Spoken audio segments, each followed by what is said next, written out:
Bom dia! Bom dia! Bom, para quem me conhece, meu nome é Caio e nós somos a Igreja de Cristo Internacional de Ribeirão Preto. Bom, seja bem-vindo, você que está aqui pela sua primeira vez. Seja bem-vindo que você que vem aqui algumas vezes. E seja bem-vindo também você que está aqui todo domingo. Bom, hoje nós vamos iniciar uma nova série. Vai ser uma série de 4 partes, então por 4 domingos a gente vai falar sobre esse tema. Quem é o meu ídolo? E eu quero começar perguntando para vocês se você tinha algum ídolo na sua infância. Quem era esse ídolo? Quem aí tinha um ídolo quando era criança? Ó, algumas pessoas tinham um ídolo. Todo mundo tinha, né? Quem era o seu ídolo? Lúcio? Ronaldo Fenômeno? Legal. Quem mais tinha um ídolo? Eu. Léo? Tony Stark. Tony Stark, o Homem de Ferro. Quem mais? Vini? Cristiano Ronaldo. Cristiano Ronaldo. Bia? Demi Lovato. Bom, muitos ídolos, né? Sempre quando a gente é criança, a gente olha uma pessoa e nela tem toda a nossa idealização de uau, essa pessoa é incrível. Nossa, eu queria fazer o que essa pessoa faz. Ou às vezes é pela representatividade dessa pessoa. Bom, eu queria falar um pouquinho de mim nesse início, porque para vocês saberem quem era o meu ídolo, né, quando eu era pequeno. Se vocês não sabem, meu pai, ele é palmeirense. E eu sou o filho mais velho, né? Nós somos 3 e eu sou o mais velho. Meu pai é palmeirense, louco por futebol. E meu pai fazia de tudo para eu ser palmeirense. E ele até estava tentando, ele dava a camisa do Palmeiras, ele colava o porquinho do Palmeiras no meu berço. Só que eu confesso que quando eu tinha uns 2, 3 anos, que eu via o Corinthians jogando com uma camisa que tinha o logo da Souvenir, e eu vi o Marcelinho Carioca fazendo gol de falta e saindo comemorando que nem um doido, meu coração foi arrebatado. Meu ídolo de quando eu era pequeno era o Marcelinho Carioca. E é muito interessante porque cada um de nós tem um ídolo, tem alguém que se espelhou, alguém que você olhava e falava, uau, essa pessoa faz coisas incríveis. E nessa série a gente vai tentar entender um pouco mais sobre os ídolos do nosso coração, sobre as idolatrias que acontecem. Será que ter ídolos é algo só de quando a gente era criança? Será que ter ídolos é algo que a gente carrega até hoje na nossa vida e no nosso coração? Porque os ídolos, eles têm um apego emocional, pessoal, para cada um de nós.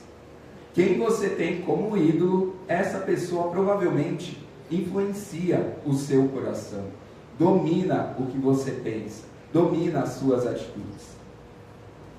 E eu queria trazer uma abordagem um pouquinho diferente para quando a gente pensar sobre idolatria. Então hoje a gente vai ter um panorama do que nós teremos nessa série. E eu queria trazer uma perspectiva a partir dos sentimentos sobre idolatria, para a gente entender bem esse conceito de ídolos. Então, o nosso tema de hoje é a fábrica de ídolos. E vocês vão entender ao decorrer da mensagem. Agora eu queria te perguntar, quem aqui se lembra da última vez que se sentiu triste? Todo mundo se lembra, né? Quem aqui se lembra da última vez que se sentiu desesperado? Todos nós lembramos também, né? São sentimentos que marcam a nossa vida, né? São sentimentos que não passam batido. E é interessante, porque eu queria trazer algumas definições. Primeiro sobre tristeza. Tristeza é uma dor para a qual a gente enxerga uma fonte de consolação. Então, é um sentimento que a gente tem, uma dor, que a gente sabe que ela pode ser remediada. Tem outras coisas boas. Eu estou triste por um motivo, mas tem outras coisas boas que podem me consolar nesse momento. Agora, quando a gente olha para desespero, é uma dor inconsolável. A gente perdeu algo que é essencial na nossa vida. Algo que fazia muito sentido para a nossa vida. Quando a gente fala de desespero, desespero é tipo aquela coisa suprema na nossa vida, aquela coisa que é muito importante, que é muito significativa, que a gente não poderia ter perdido. E é interessante, muitos pensadores, filósofos, democratas, pelo mundo, à medida que o mundo foi sendo construído, principalmente na Europa, quando teve o continente da América, muitos expedicionários, viajantes, começavam a observar essas culturas que estavam se formando. Uma dessas pessoas é um pensador chamado Alexis de Tocqueville. Não sei se alguém já ouviu falar dele, mas ele foi para a América uma vez. Ele é da França, ele foi para a América, e na América ele começou a observar aquela cultura americana. No ano de 1830, faz um pouquinho só de tempo atrás, ele fez uma observação, que é essa.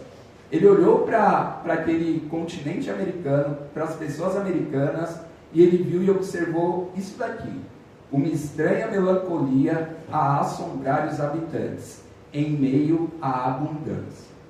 Ou seja, o que ele estava vendo?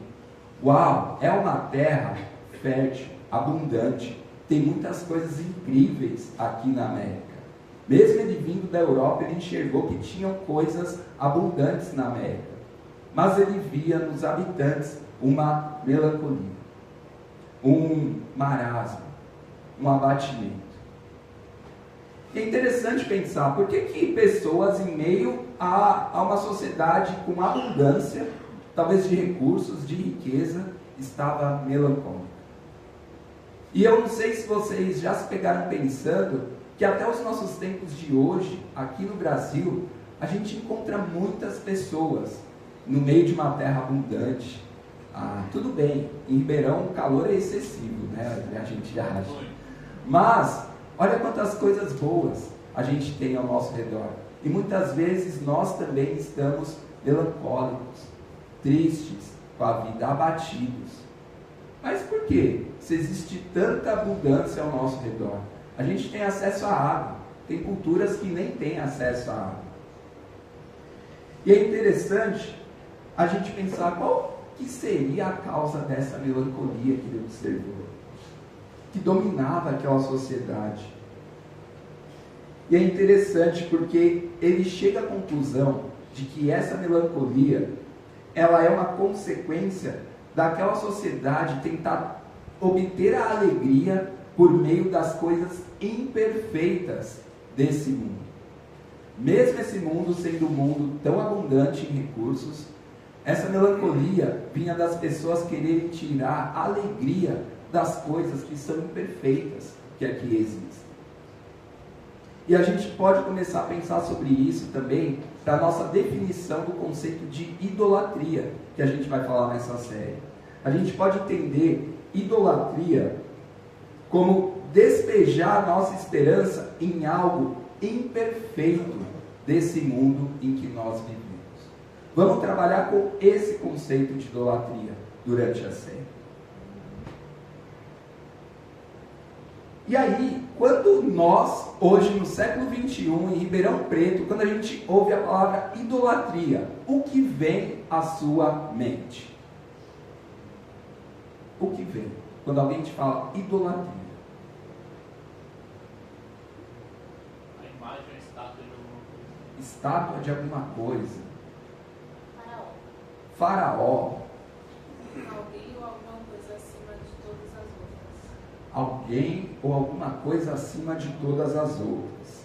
Geralmente a gente tem essa referência mesmo. Quando alguém fala a palavra idolatria, para nós vem uma imagem, uma estátua, ou a estátua do faraó, ou algo que está acima de todas as outras. Quando a gente ouve idolatria, é isso que a gente pensa. E é interessante porque, passado um tempo, toda a história de Deus com o povo dele, no livro de Atos, no livro bíblico de Atos, é repleto das descrições daquele mundo greco-romano. E aí, Paulo, ele chega numa cidade que ele se depara com muita idolatria. Em Atos 17, versículo 16, Olha que interessante o que Paulo observa na cidade que ele chega. Paulo chega em Atenas.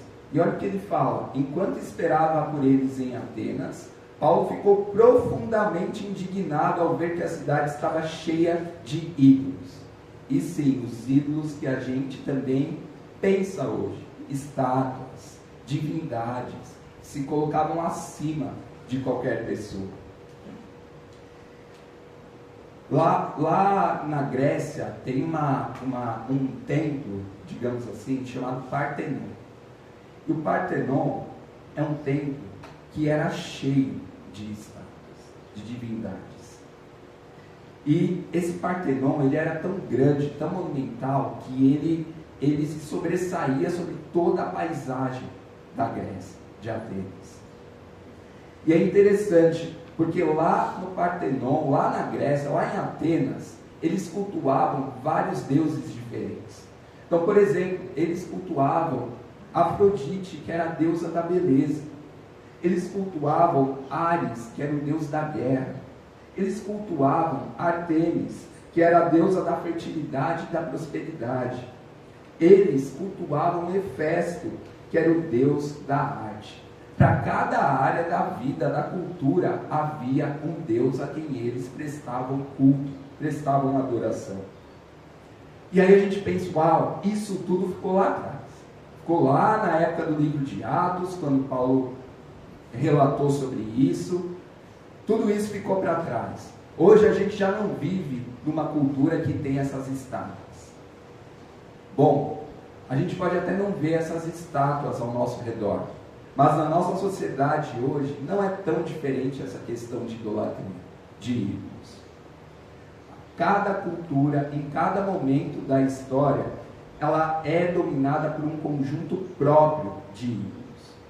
Lembrem disso, cada cultura, em cada momento do tempo, ela é dominada por um conjunto próprio de ídolos. Cada um desses ídolos, mesmo hoje, no século XXI, tem o seu próprio sacerdócio. Tem pessoas que cultuam. Cada um desses ídolos, deuses, tem seus santuários.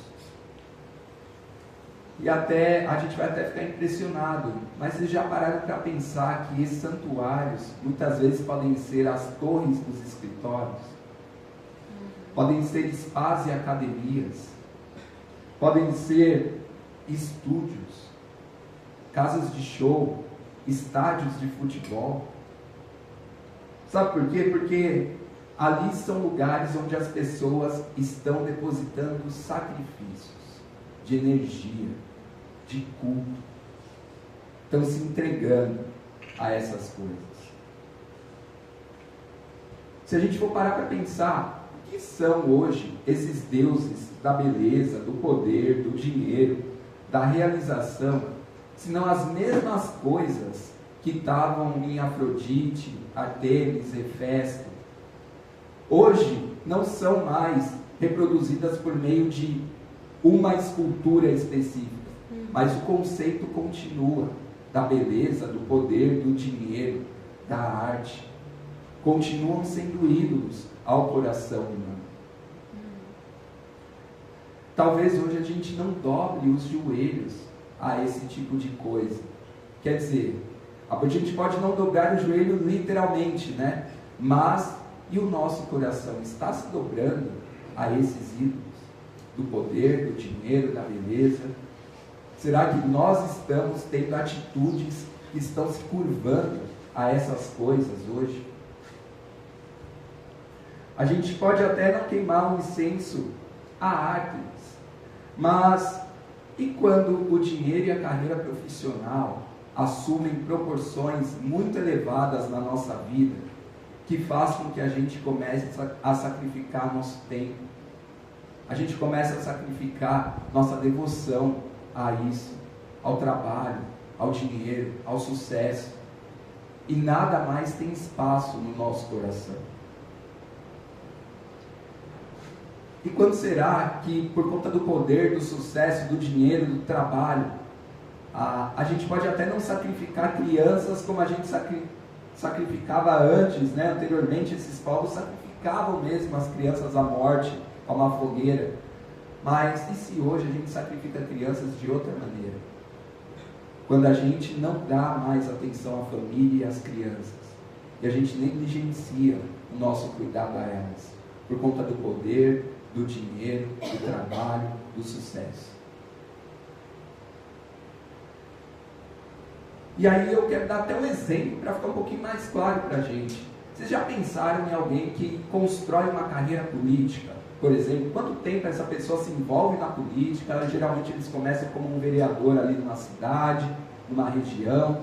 Aí eles vão subindo, vão escalando, deputado, senador, e muitos tentam concorrer a uma presidência.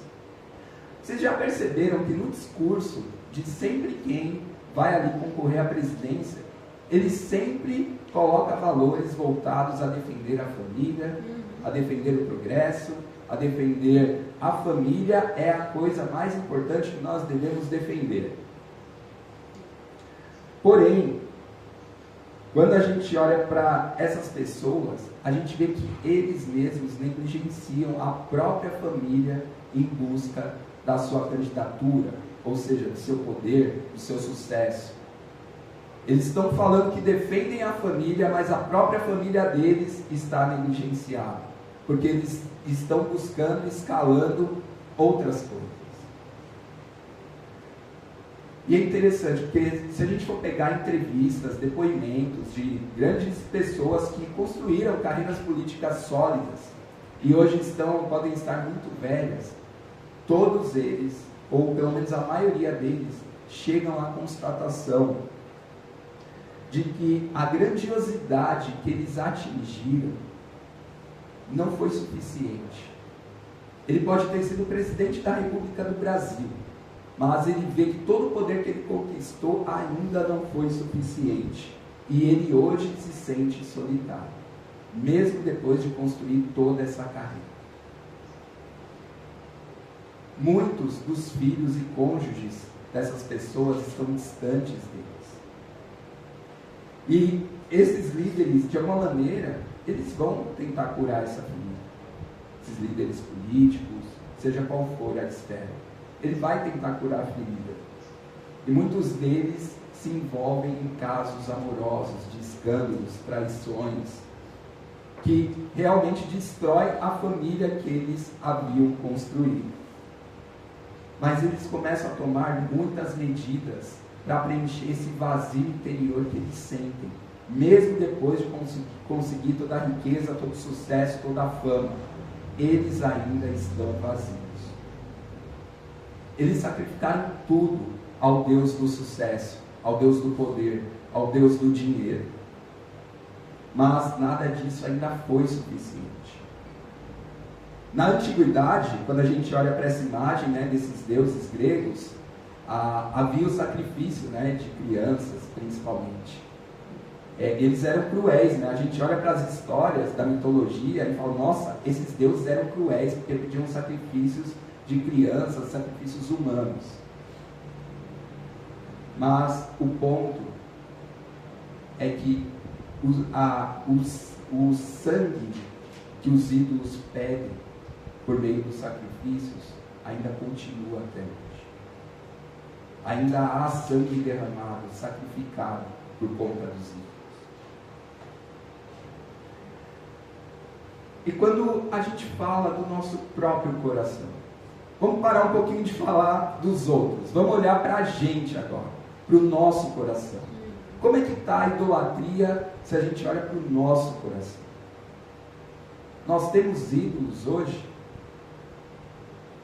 mas uma coisa que a gente não percebe, que a gente se engana, é que a gente, quando está envolvido na idolatria, a gente não vê os problemas que os ídolos podem trazer para a gente. Eles cobram um preço caro, eles cobram o sangue que eles cobravam antigamente. A gente não percebe o preço da idolatria até que aconteça um colapso na nossa vida. Até que a gente veja o quanto a gente perdeu tudo. O quanto a gente foi fútil, o quanto a gente foi cego por conta de um ídolo. Muitas vezes a gente segue um ídolo, tem uma idolatria em nosso coração, a gente está vazio, a gente entra em colapso, a gente quebra. E só depois disso a gente começa a se recuperar. E quando a gente começa a se recuperar, geralmente a gente se pergunta: uau, como eu fui tão cego que eu não pude enxergar o fundo do buraco que eu estava indo? Como que eu pude ser tão cego que não enxerguei o mal que isso estava me fazendo? E é interessante, porque ídolos podem ser qualquer coisa. E a Bíblia dá uma resposta para isso. E ela fala que o coração humano é uma fábrica de ídolos.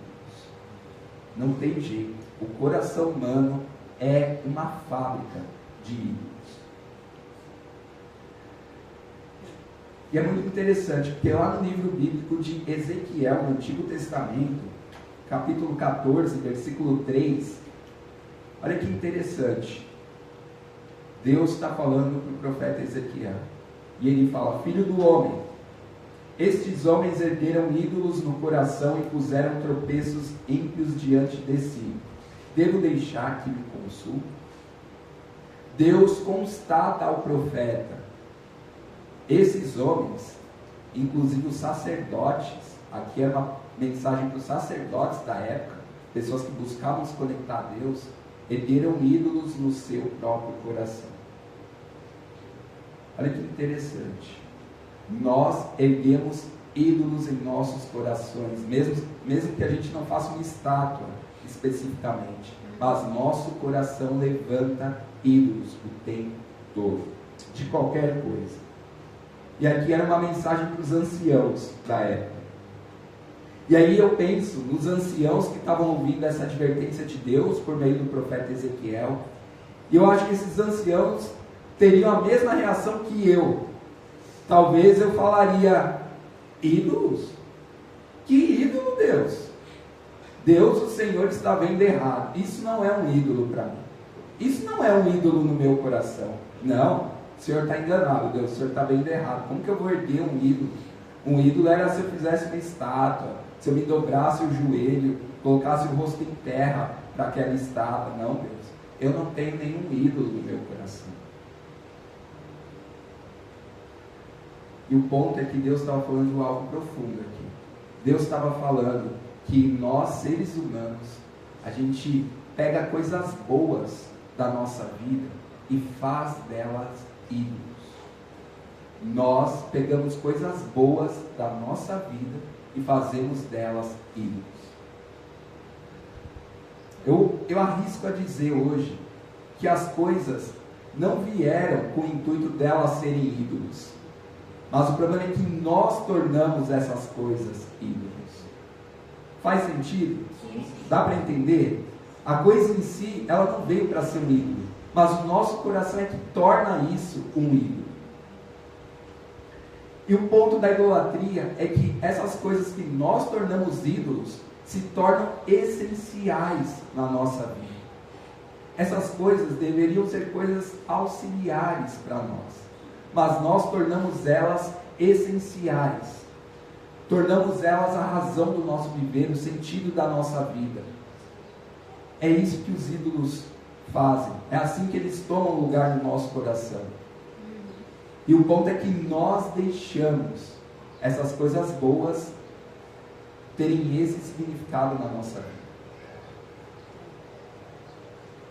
O nosso coração começa a endeusar essas coisas: trabalho, beleza, sei lá, virar um monstrão na academia, futebol, time de futebol.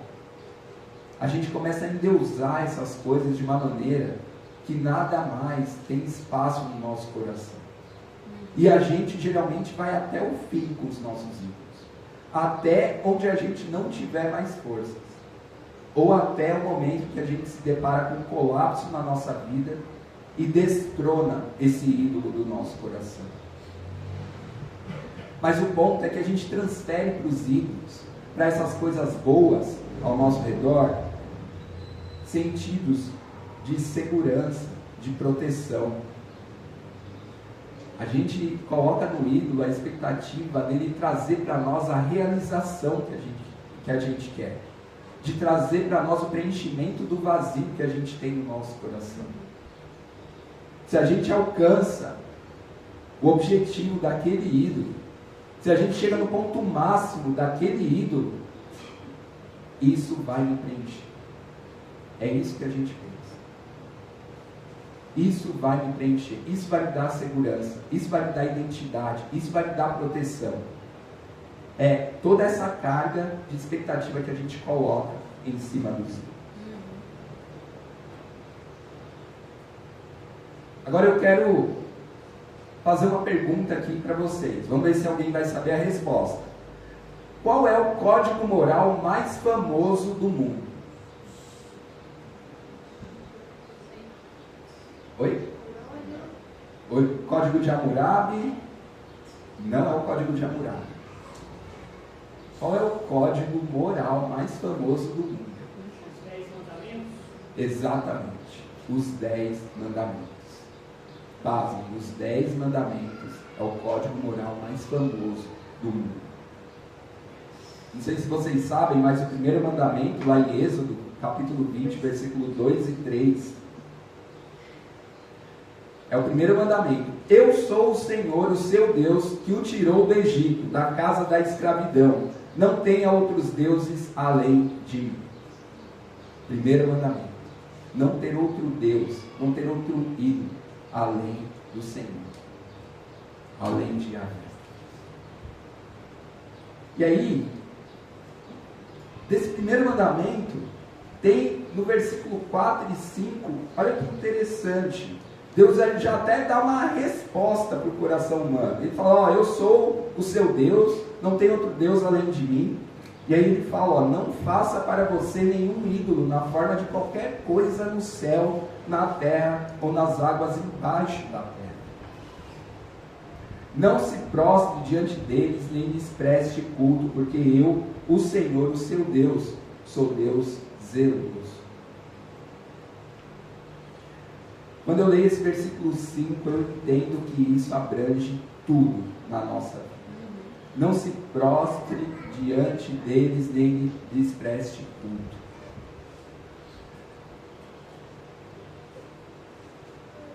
A maioria de nós aqui sabe que é muito fácil fazermos do dinheiro um Deus na nossa vida, não é? Eu acho que a coisa que a gente está mais ressabiado de fazer de ídolo é o dinheiro, né? A ganância, o lucro, o dinheiro. Mas eu queria dizer que muitas vezes quando a gente vai para esse tema idolatria, ídolos, a gente não está preparado para entender que qualquer coisa pode se tornar o nosso ídolo. Qualquer coisa pode ser o nosso ídolo. Não é só o dinheiro, não são só as coisas visíveis, mas o sucesso, que é um conceito intangível, ele se torna um ídolo para nós. Eu quero alcançar o sucesso. Cada um tem sua medida de sucesso. Qualquer coisa pode se tornar esse ídolo, esse Deus alternativo para nós, para o nosso coração, para a nossa vida. Quantas vezes você viu pessoas ao seu redor, ou até você mesmo, com coisas boas da vida, que ela se tornou obcecada por aquilo? Tornou daquilo o centro da vida dela. Para você, essa é uma coisa normal, que às vezes você tem, às vezes você usa, às vezes, enfim, você consegue, mas para essa pessoa aquilo se torna um fruto de obsessão. Quantas vezes a gente já não viu isso? Aquilo se torna algo supremo, aquilo se torna uma busca obsessiva daquela pessoa. E quantas vezes a gente já não viu essas coisas de desejo obsessivo de alguém destruindo essa pessoa? Uma coisa muito fácil da gente chegar dessa maneira são os vícios da nossa vida. Às vezes eles se tornam ídolos, às vezes não, sempre um vício se torna ídolo. A pessoa está disposta a negligenciar qualquer outra coisa por conta daquele ídolo do vício, da bebida, das drogas, seja lá o que for. Quando a gente olha biblicamente o conceito de idolatria, muitas vezes a gente falha. Porque a gente falha em entender que qualquer coisa pode se tornar um ídolo para a gente. Então, um dos nossos objetivos é não falhar mais quando entender sobre idolatria. Que qualquer coisa pode se tornar o nosso ídolo. E aí a gente, não sei se ficou claro, mas se a gente for pensar o que é um ídolo, é qualquer coisa mais importante do que Deus para você. Qualquer coisa que seja mais importante do que Deus no seu coração é um ídolo. Qualquer coisa que domina seu coração e a sua imaginação mais do que Deus é um ídolo. Qualquer coisa que você busca a fim de ter só aquilo que Deus pode dar, só Deus pode preencher o vazio do seu coração, isso é um ídolo. As expectativas que você deveria ter com Deus, você transfere para qualquer outra coisa. Isso é um ídolo. Qualquer coisa que você coloca como tão central, tão essencial na sua vida, mais do que Deus, isso é um ídolo.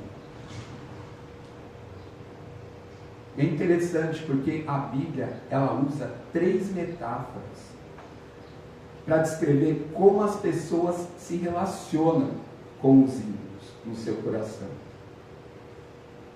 Então, geralmente, a Bíblia fala que as pessoas amam os ídolos, confiam nos ídolos e obedecem os ídolos. Quando a Bíblia fala do ser humano e a idolatria, ela fala que o ser humano se relaciona dessa maneira com os ídolos. E aí, quando a gente olha também as escrituras geralmente elas usam uma metáfora conjugal. Então, se a gente se relaciona com o ídolo amando ele, as escrituras falam para esse tipo de relacionamento por meio de uma metáfora conjugal. E aí nisso, fala que Deus deveria ser o nosso verdadeiro cônjuge. Quantas escrituras a gente não vê falando sobre sermos a noiva de Cristo? Sobre Deus ser o nosso verdadeiro cônjuge, nosso parceiro, nosso companheiro, infindável até o fim da vida. Deus deveria ser aquele no qual a gente se deleita, aquele que a gente ama, aquele que a gente tem reciprocidade de sentimento. Mas quando a gente deseja outras coisas mais do que Deus e nessas outras coisas a gente se deleita, a gente comete algo chamado de adultério espiritual. A gente está adulterando espiritualmente quando a gente deseja algo mais do que Deus, quando a gente ama algo mais do que Deus. Porque os ídolos, eles conquistam a nossa imaginação, de pouco a pouco.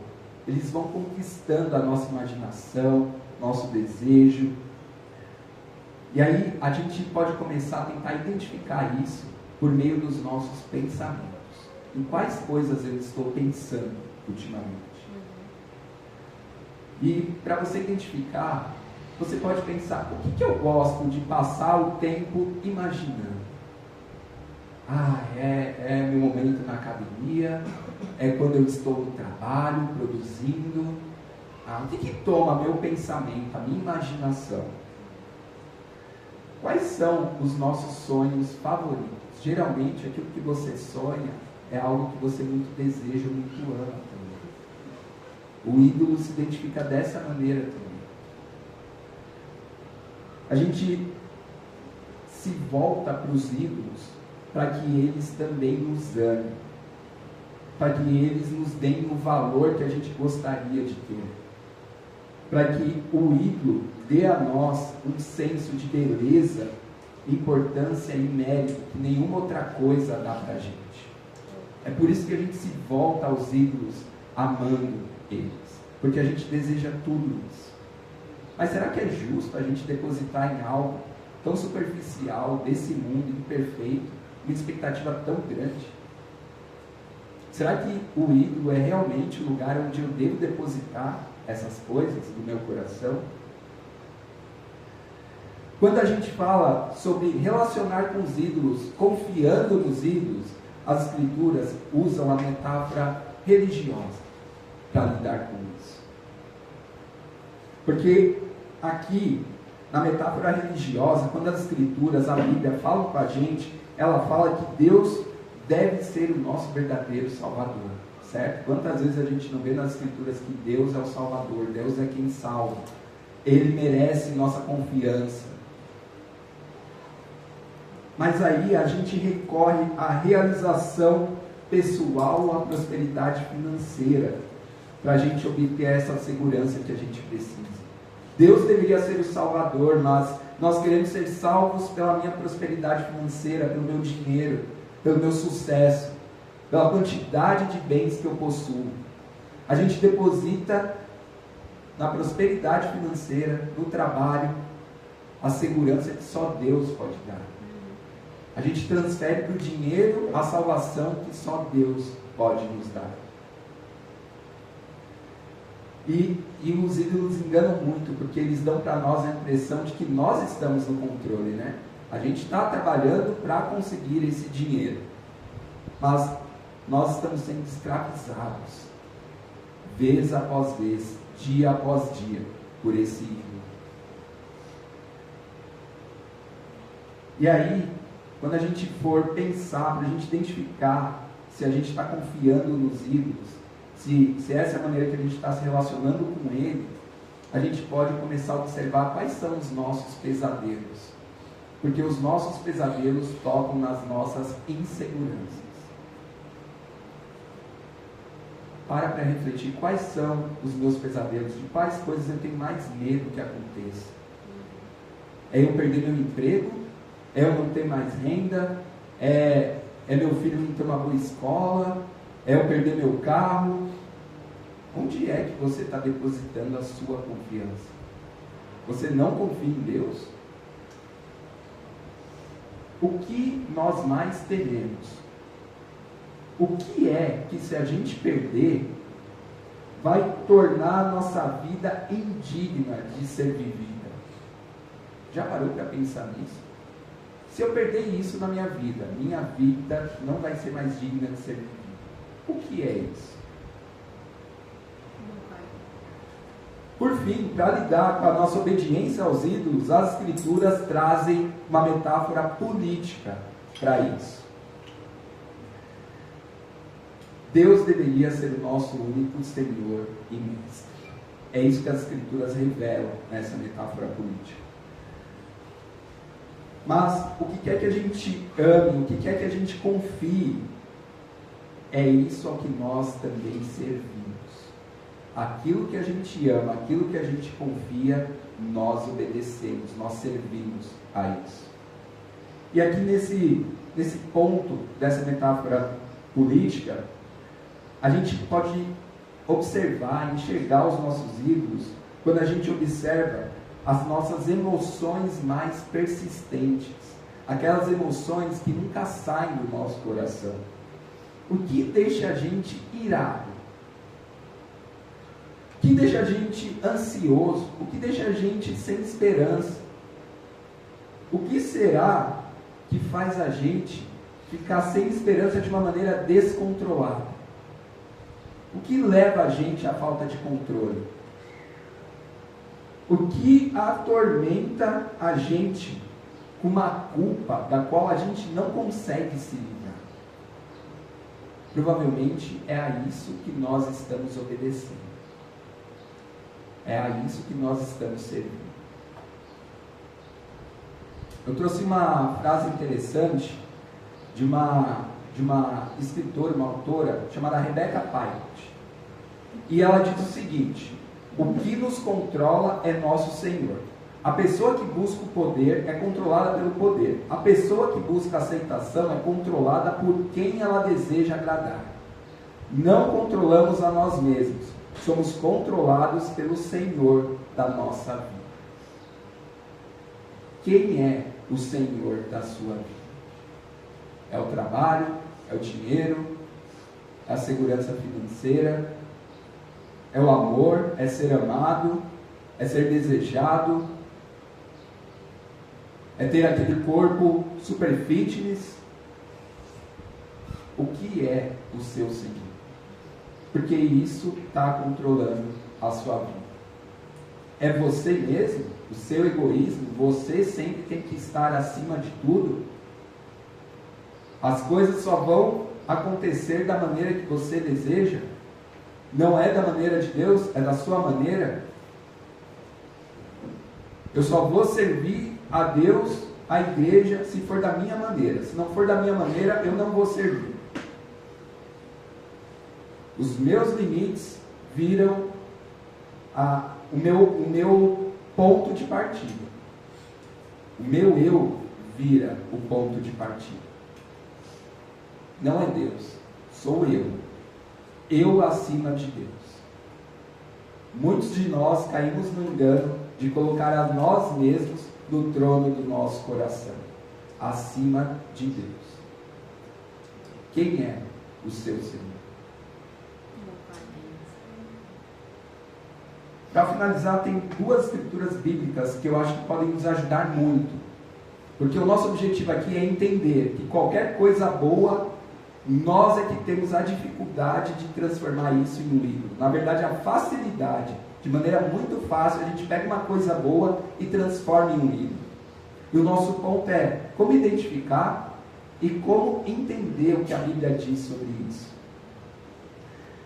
João 8, 31, 32 diz: Jesus disse aos judeus que haviam crido nele: se vocês permanecerem firmes na minha palavra, verdadeiramente serão meus discípulos. Então conhecerão a verdade e a verdade os libertará. Os ídolos escravizam. A gente já viu. Eles querem ser amados, eles querem que a gente confie neles, eles querem que a gente obedeça a eles. A gente acha que está no controle, mas eles estão controlando. E Jesus vem para nos libertar de qualquer escravidão, do pecado, da idolatria, que a idolatria é um pecado. Jesus veio para isso. 2 Coríntios 4, versículos 7 a 9 diz: temos, porém, esse tesouro em vasos de barro, para mostrar que o poder que a tudo excede provém de Deus, não de nós. Vou repetir: para mostrar que o poder que a tudo excede provém de Deus, não de nós. De todos os lados somos pressionados, mas não desanimados. Ficamos perplexos, mas não desesperados. Somos perseguidos, mas não abandonados. Abatidos, mas não destruídos.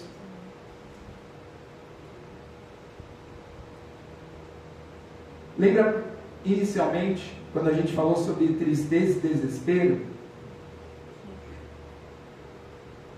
Existe uma grande diferença entre tristeza e desespero. E geralmente essa diferença é a idolatria. Aquilo pelo qual a gente se desespera é a nossa idolatria, é o nosso ídolo. Porque na tristeza a gente encontra outras consolações, principalmente Deus, que é um Deus consolador. Mas quando a gente se desespera, quando a gente acha que nossa vida perdeu o significado, o sentido, a essência, é porque aquilo estava nos controlando, aquilo é o nosso ídolo. A diferença entre a tristeza e o desespero é a idolatria. Vou fazer uma oração. Deus, Pai eterno, poderoso, muito obrigado por Jesus que morreu na cruz por nós, principalmente pelos nossos ídolos do nosso coração, para derrubar eles. Como o Senhor fala na sua própria palavra, em João 8, 31, 32, a verdade nos libertará. Nos libertará dos pecados, nos libertará do pecado da idolatria. Derruba, Deus, inicie em nós, nos dê a coragem para derrubar os ídolos do nosso coração. Nosso objetivo é que o Senhor, Deus, seja o único no trono do nosso coração. Se a gente não tenha ídolos dividindo o espaço com o Senhor, ou acima do Senhor. Porque os ídolos causam colapso na nossa vida, causam destruição. E nós não queremos ser destruídos. Nós queremos ter uma vida com o Senhor, Deus. Uma vida na qual a gente vai viver algo melhor. A gente vai viver uma vida podendo ser consolado pelo Senhor. Tudo que a gente deseja ser preenchido no nosso coração, o Senhor pode preencher. Mas os ídolos não. Eles não têm essa capacidade. Só o Senhor é poderoso. O poder que a tudo excede só vem do Senhor. Não vem de nada que a gente vê, que a gente sente aqui na terra, porque tudo que a gente tem aqui é imperfeito. Obrigado por esse tempo juntos, que a gente inicie essa caminhada de olhar para os ídolos do nosso coração. Que a gente olhe para a Tua palavra, para o sacrifício de Jesus, que o Senhor, Deus, por meio de Jesus e do Espírito Santo, é quem merece ser os senhores da nossa vida. Em Teu nome, Jesus, e nós oramos e agradecemos. Amém.